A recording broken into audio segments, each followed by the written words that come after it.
আজি early morning এটা খবৰ পোৱা গৈছিলে বাসুগাঁও থানাৰ এনেকৈ জনালে যে এই অঞ্চলটো ৰনচাই নামৰ এঘৰ মানুহত এনেকৈ লুটপাট হোৱা বুলি। তো আমাৰ পুলিচৰ টীম লগালগ আহিলে। পুলিচ আহি পোৱাৰ আগতে ওচৰ চুবুৰীয়াৰ লগত লৈ এগৰাকী ইনজুৰ্ড মহিলা আছিল, তেওঁক হস্পিটেল লৈ যোৱা হ'ল, ল'ৱাৰ আছাম হস্পিটেল। লগত গিৰিয়েকজনো গৈছে হস্পিটেললৈ। এতিয়া আমি যিটো খবৰ মানে ইনফৰ্মেশ্যন পিচ কৰিব পাৰিছোঁ, তাত কৈছে যে 2-3জনীয়া এটা দল আহিছিলে। তেওঁক গিৰিয়েকজনক বাহিৰত উলিয়াই বান্ধি ভিতৰত কিবা লুটপাট কৰা বুলি কৈছে। আৰু যিগৰাকী মহিলা, তেখেত ইনজুৰ হৈছে, তেখেতৰ মাথাত কিবা আঘাত কৰিছে কিবা অস্ত্ৰৰে। গিৰিয়েকে কোৱা মতে চুৰি কটাই দেখা বুলি কৈছিলে। তো এতিয়া কি একজেক্টলি নিছে এইটো এতিয়ালৈকে এচাৰ্টেইন কৰিব পৰা নাই, যিহেতু আমি তেওঁলোকৰ ষ্টেটমেণ্ট ভালকৈ ল'ব পৰা নাই। লগত মাক বাপেক থাকে মানুহজনৰ, তেওঁলোকক বাহিৰৰ পৰা বন্ধ কৰি থৈছে বুলি কোৱা হয়।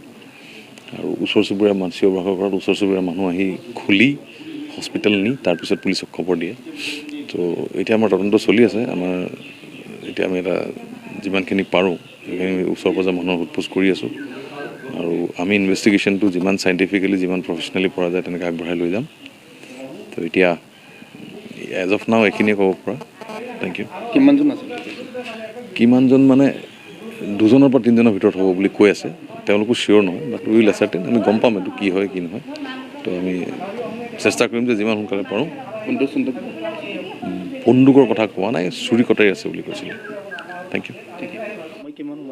সময় 1টাৰ পৰা 1:30টাৰ ভিতৰত হ'ব আৰু তাৰপিছত আমি পাছত গম পাইছোঁ মানে কৃষ্ণই আহি আমাৰ দৰ্জা খুলি দিছে, এলড্ৰপ দি থৈছিল।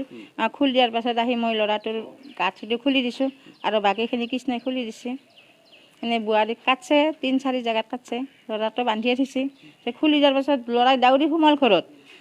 কৃষ্ণই আৰু ভাবা নাই বোলে কিয় সোমাল, সেইবাৰ কৃষ্ণ এখন দেখা যায় সেনে অৱস্থা। বোৱাৰী 4জন আছিল, 3জন ঘৰৰ ভিতৰত সোমাইছে, 1জন এতে ল'ৰাক আগুৰা আছিল। ল'ৰাক নাছিল বন্দুক নাছিল, দা আছিল বোলে। মই ল'ৰা সম্পত্তি মানে আছিল বহুত সময়। ছোৱালী 2টাৰ সোণা আছিল, 2টা ছোৱালীৰ মাকৰ আছিল, হাতৰ গলৰ কাণৰ গোটেই আছিল, বহুত আছিল সম্পত্তি। ছোৱালীৰ গোটেই গড়ে থৈছিল, ডাঙৰটোৰ, সৰুটোৰ কাৰণেও বানে থৈছিল। আগত কিবা ডিমাণ্ড কৰা আছিল নেকি? নাই আকৌ ডিমাণ্ড সিমান নাছিল। কি হৈছে ঘটনাটো?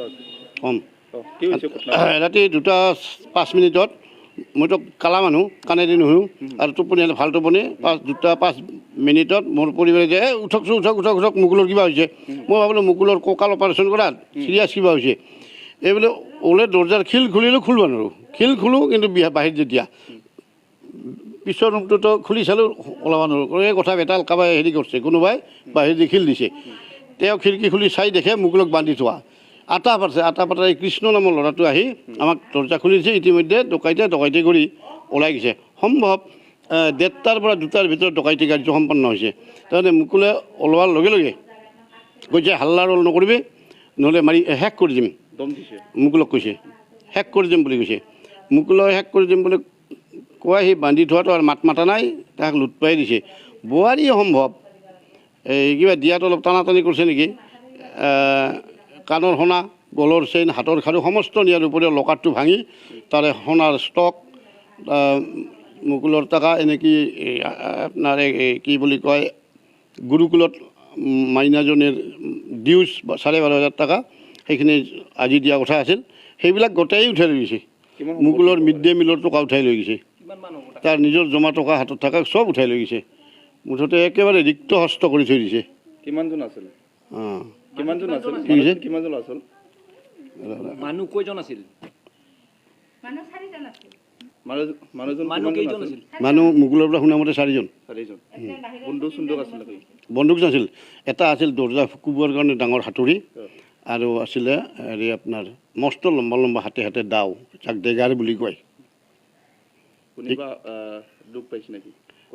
ঘৰৰ মানুহ মোৰ বোৱাৰী বাছে না মোৰে ঠিক নাই। ইয়াতে কাটছে, ইয়াতে হানছে, ইফালে খুন কৰিছে, ইফালে মাংস ওলাই গৈছে। মাত্ৰ চেতনা নোহোৱাকৈ হস্পিটেলত নি ICUত ভৰাই থৈছোঁ। বৰ্তমান লোৱাৰ আছামত আছে।